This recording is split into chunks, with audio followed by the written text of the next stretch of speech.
제가 아는 분이 최근에 성당에 다니기 시작했습니다. 그래서 이왕이면 교회 나오지 그랬냐고 하니까, 또 내가 목사인데 교회 나오지 그렇게 말을 하니까, 아니 자기는 원래 종교를 가질 생각이 없었는데 이렇게 교회를 종교를 가지려고 하니까 교회 이미지가 좀 별로 좋지 않은 것 같아서 성당을 가게 되었다, 그렇게 얘기를 했습니다. 사실 요즘 교회 이미지가 확실히 좀 안 좋아지긴 했습니다. 영화나 드라마 같은 곳을 보게 되면은 이제 교회도 나오고 이제 목사가 등장하게 되는데, 좋은 모습으로 잘 등장을 안 합니다. 그 영화 감독이나 이 사람들이 뭐 교회에 대해서 좀 안티인 분들이어서 그런지 모르겠지만은, 뭐 최근에도 그 뭐 수리왕이라고 하는 그 드라마 보면은 그 목사가 마약 왕이에요. 마약 왕. 그 마약 타는 정도가 아니라 마약 왕으로 이제 등장을 하고, 또 최근에 어떤 드라마 제목을 잘 모르겠는데 그 교회가 나오는데, 그 교회가 이제 조폭이나 이런 사람들이 돈 세탁하는 장소로 또 교회가 이용이 되고, 그렇게 막 나옵니다. 그런 교회나 목사가 사실 얼마나 되겠습니까? 사실은 거의 뭐 극히 없죠.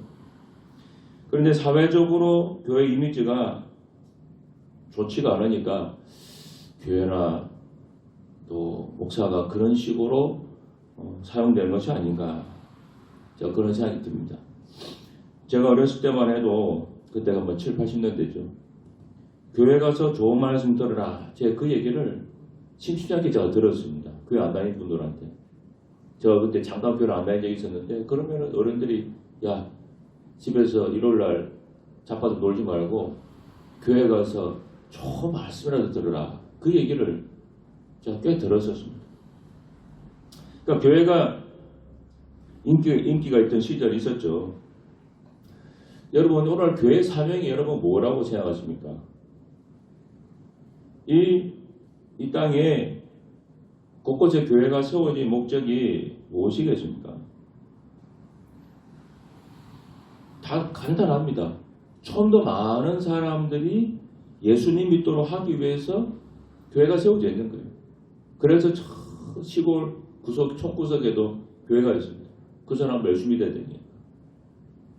예수님께서도 부활하시고 승천하기 전에 마지막으로 제자들에게 남겨주신 말씀이 뭡니까? 마태복음 28장에 나오죠. 모든 민족으로 제자를 삼아서 세를 주라.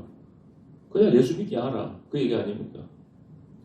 사도행전에서 사도들이나 또 제자들이 감옥에도 갇히고 목숨을 걸면서까지 그들이 하려고 했던 것이 뭡니까? 복음 전도입니다. 그리고 초대교회는 곳곳에 선교사를 보냈고요. 더 많은 사람들이 이 성경 말씀 듣고 예수님 믿도록 하기 위해서 그렇게 한 것입니다. 이 복음 전도는 예수님 오시기까지 계속 될 것이고 또 돼야 될 겁니다. 그러니까 사람들은 그들의 눈에 비친 교회의 모습, 교인들의 모습을 보고 영향을 받습니다. 교회가 좋은 이미지고 또 교인들이 좋은 사람으로 인식이 되면은 전도하기가 쉽습니다. 훨씬 쉽습니다. 전도지를 줘도 그냥 받자마자 그냥 알맹이만 쏙 빼고 갖다 버리는 게 아니고 잘 가져갑니다. 제가 80년대 말에 이제 대학 다닐 때 그 어촌에 가서 여름방학 때 전도를 한 적이 있었습니다. 몇 번 나갔었어요. 그래 청년들하고 이제 그 평일에 이제 줄이 기억이 잘 안 나는데, 하여튼 가정 찾아다니면서 전도를 했어요. 여러분 아시지만 어촌은요 미신이 굉장히 강합니다.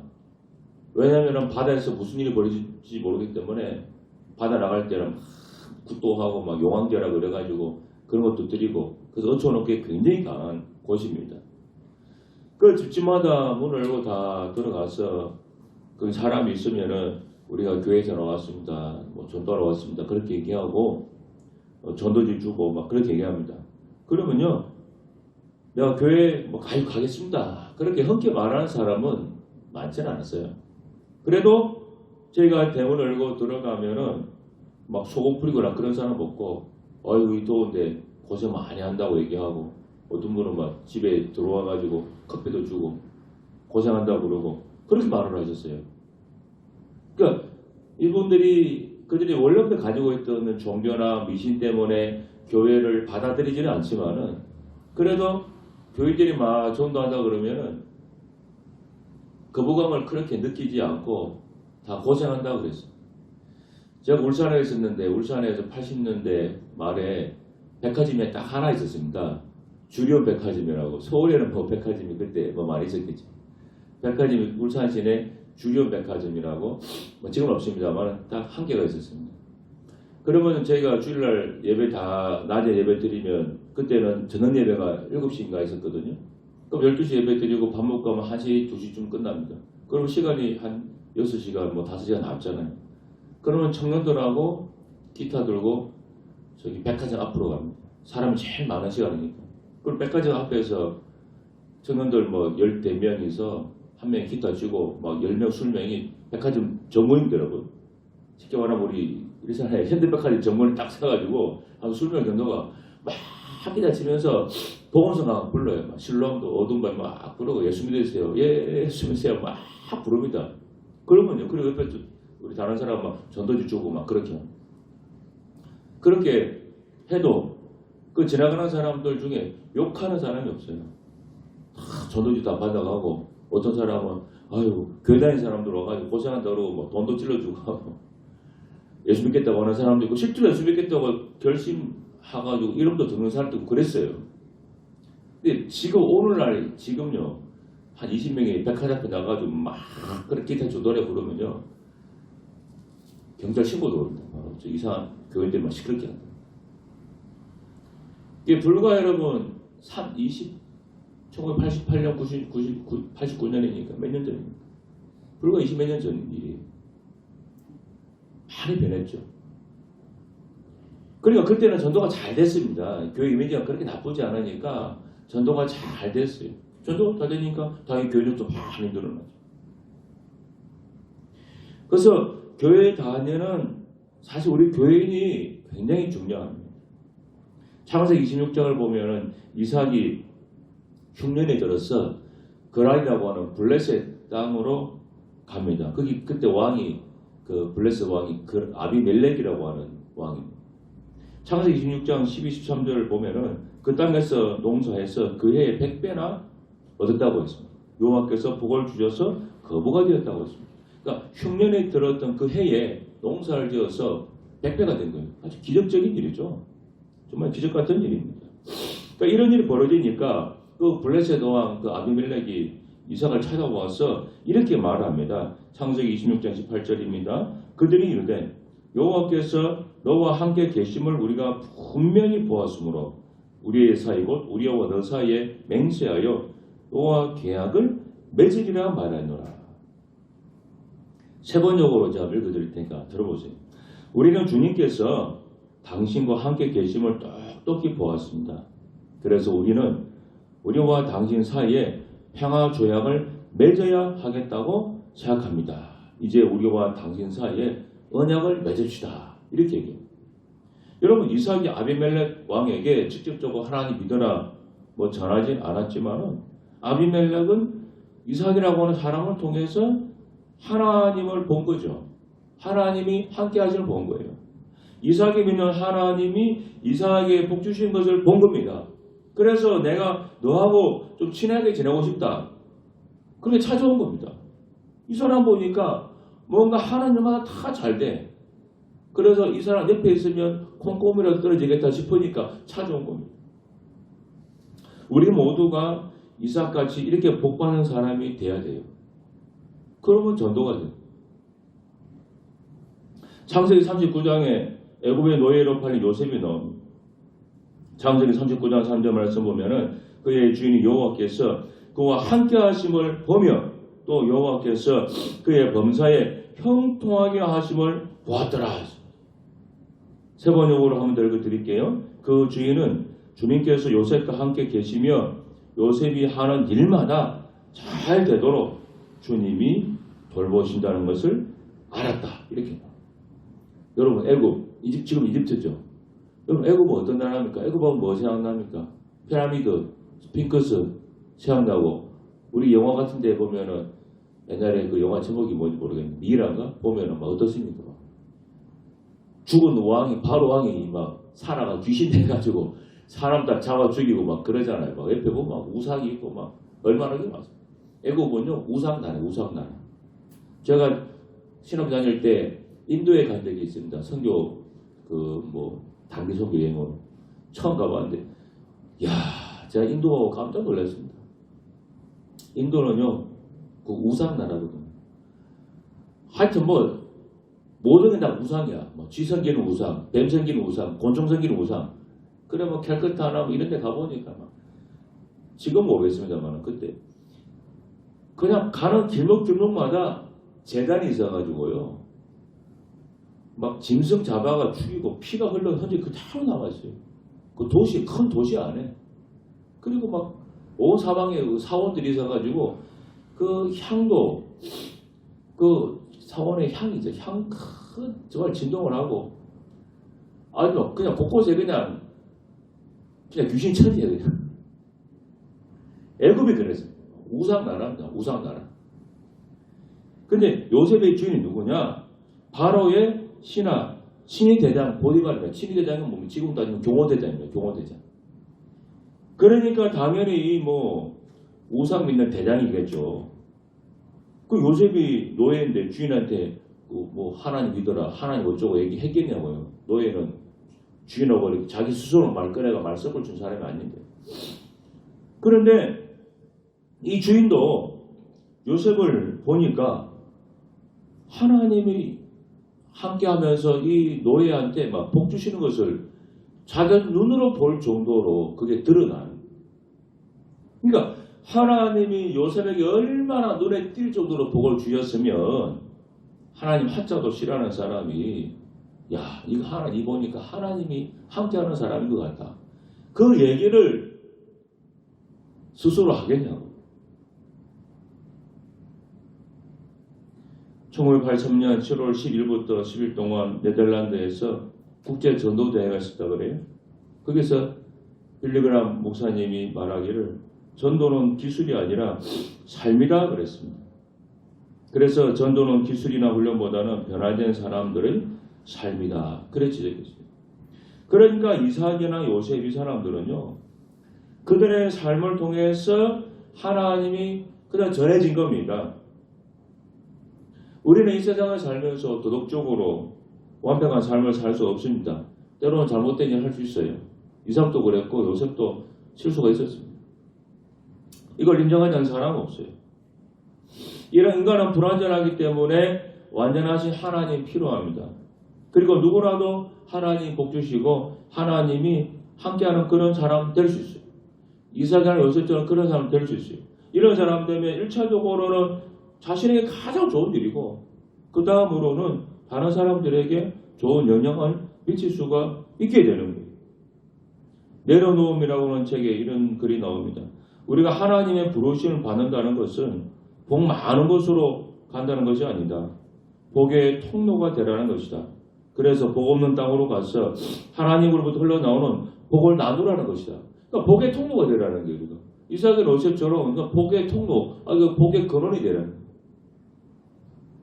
그래서 내가 먼저 하나님께 복을 받아 복 받은 것을 보여주고 그들도 하나님 주시는 이 복된 삶에 참여하게 하는 것이 바로 저는 가장 멋진 성도의 삶이다. 좀 그래 봅니다.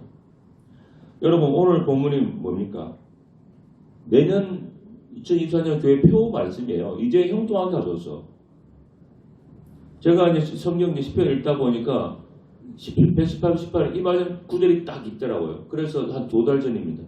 이 말씀 보고 내년에는 이걸로 표해야 되겠다. 그래 마음을 딱 먹고 가지고 계속 있었어요. 그래서 이걸 표로 적었어요. 여러분 형통이라는 뜻이 뭡니까?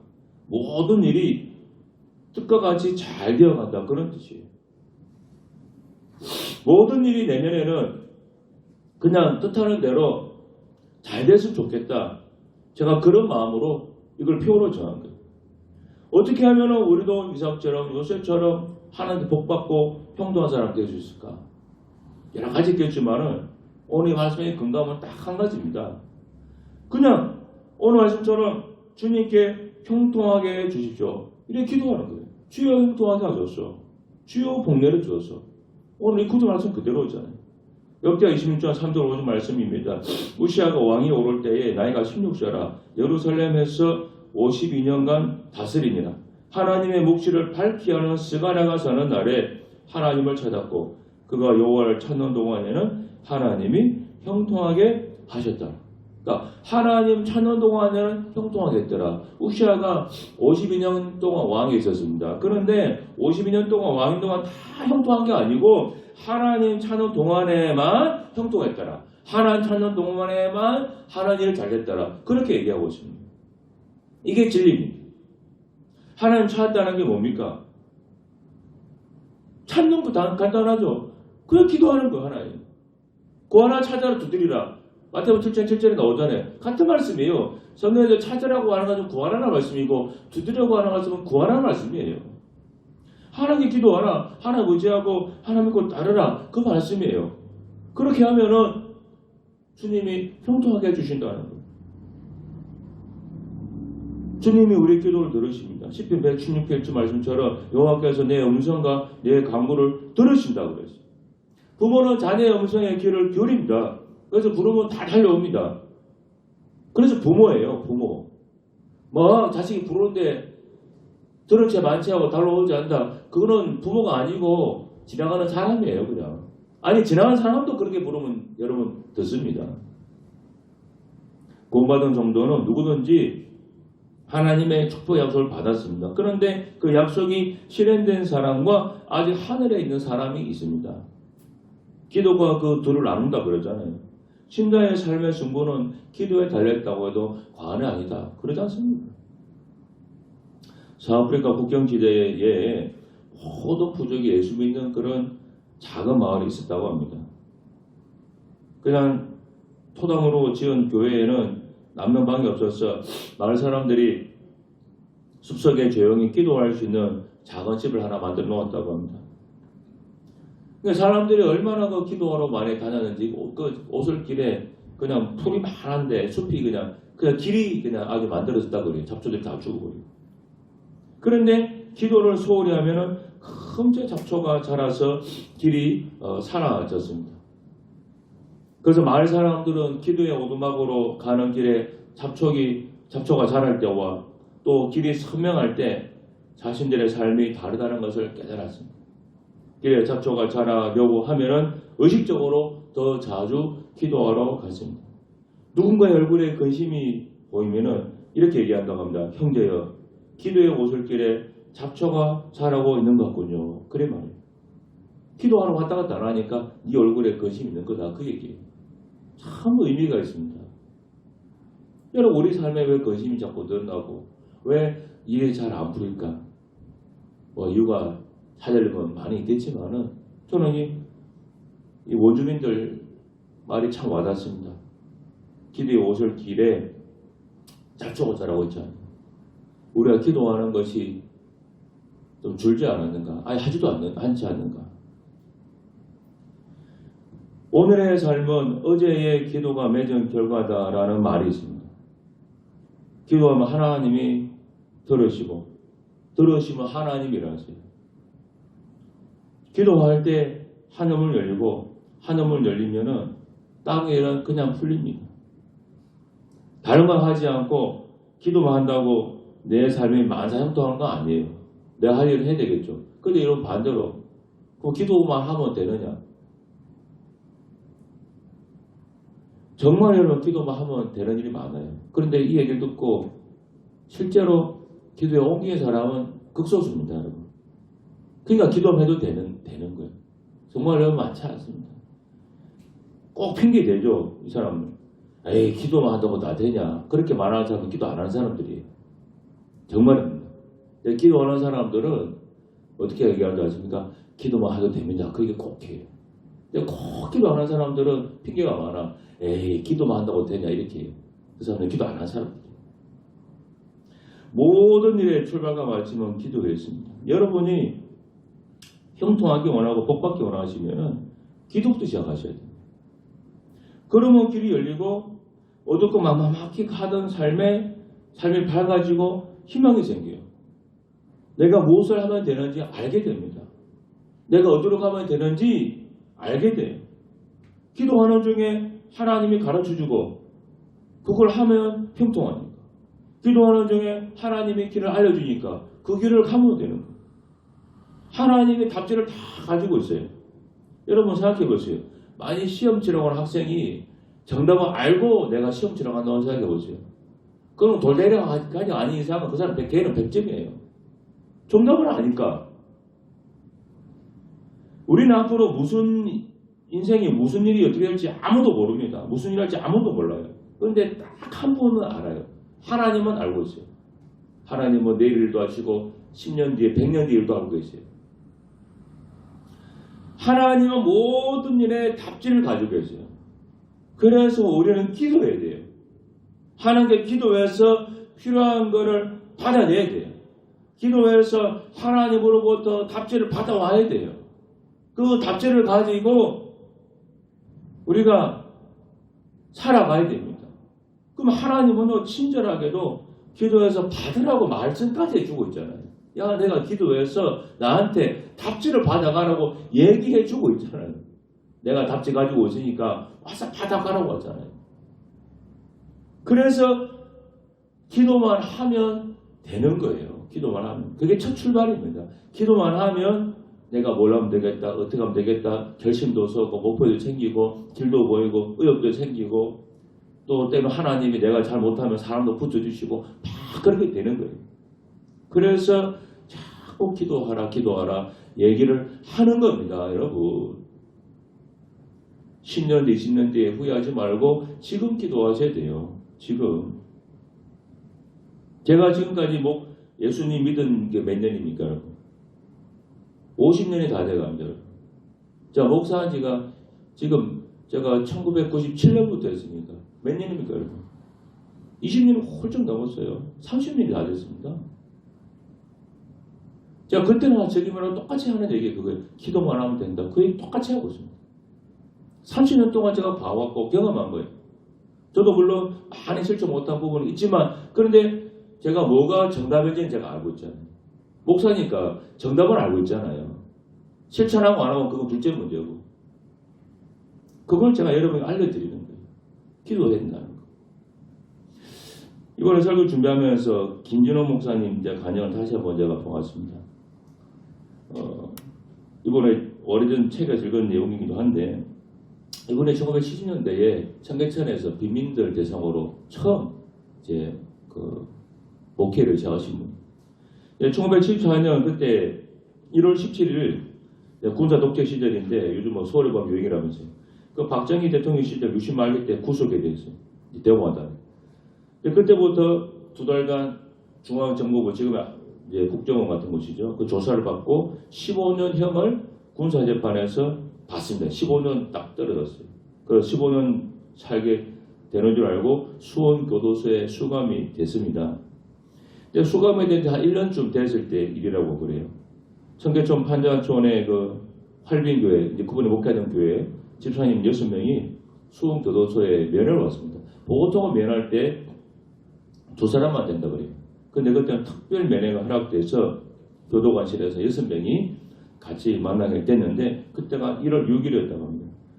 근데 그 면회 집사님들이 말하기를 그 전사님, 그때가 전사님이었습니다. 김 전사님. 우리가 전사님 석방을 위해서 40일 동안 철학기도 하기로 막 결정했다 그러는 거예요. 교인들이. 그래서 우리가 철학기도 끝나는 날, 40일 철학기도 끝나는 날 전사님이 석방될 줄로 믿습니다. 그렇게 교인들이 얘기하더래요. 그래서 이 전사님은 내가 15년형을 선고받았는데 이제 1년 살았는데 아이고 그게 가능하겠느냐 그렇게 말했어요.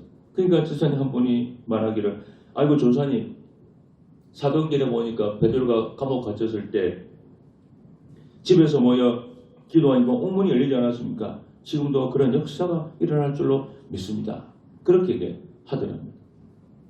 그래도 이 전사님은 그게 믿어지지 않으니까 뭐 때가 되면 나가겠지 그렇게 말을 하고 했습니다. 믿어지지 않으니까. 그래도 교인들은 하여튼 우리는 알아서 할 테니까 걱정하지 마시라고 그러고 매년 맞추고 돌아갔습니다. 그리고 구역별로 이제 교인들을 이렇게 나눠가지고 3일씩 돌아가면서 금식하고 애들도 3일씩 금식시키고 그렇게 해서 40일 철학 기도를 한 겁니다. 그 40일 끝나는 날이 2월 14일이에요.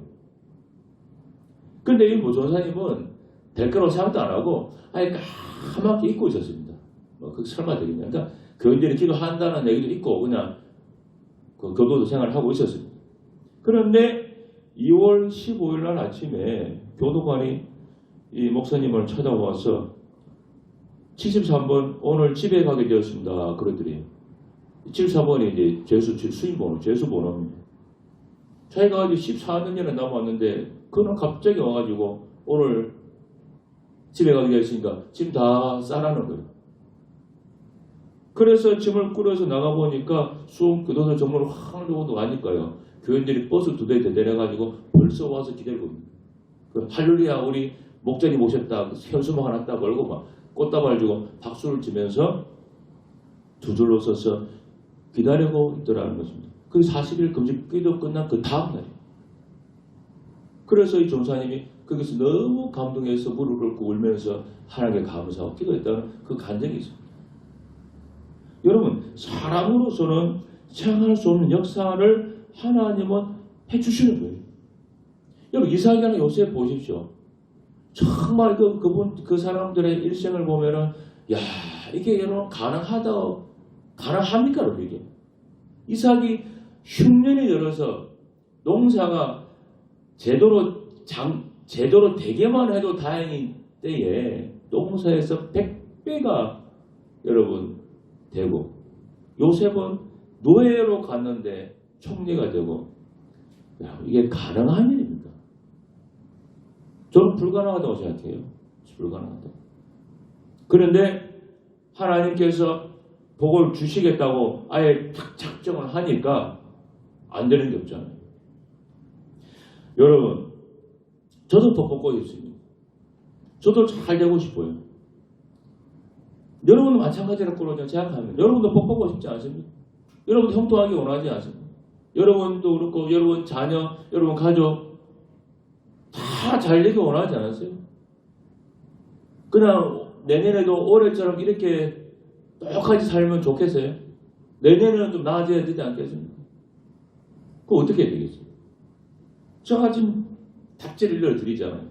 이제 형통하게 하셔서 그거 붙잡고 기도하라고 제가 답지를 일러드리잖아요.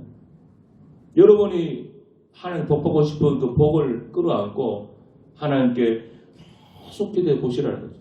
그러면 여러분한테 하나님께서 보여주시는 게 나타납니다. 그걸 쫓아가세요. 하나님 말씀하는 것을 내가 순종하고 그걸 따라가 보세요. 그러면 여러분이 제2의 이삭, 제3의 요셉이 다 되는 겁니다. 이 마음으로 제가 표를 정했고 또 이 설교를 제가 준비했습니다. 아무쪼록 저하고 여러분 우리 그런 교회가 꼭 그렇게 될 수 있기를 축복합니다. 기도하겠습니다. 하나님 이제 우리 형통하게 주옵소서. 이제 복 내려 주시옵소서. 우리 구주 예수님 이름으로 기도합니다. 아멘.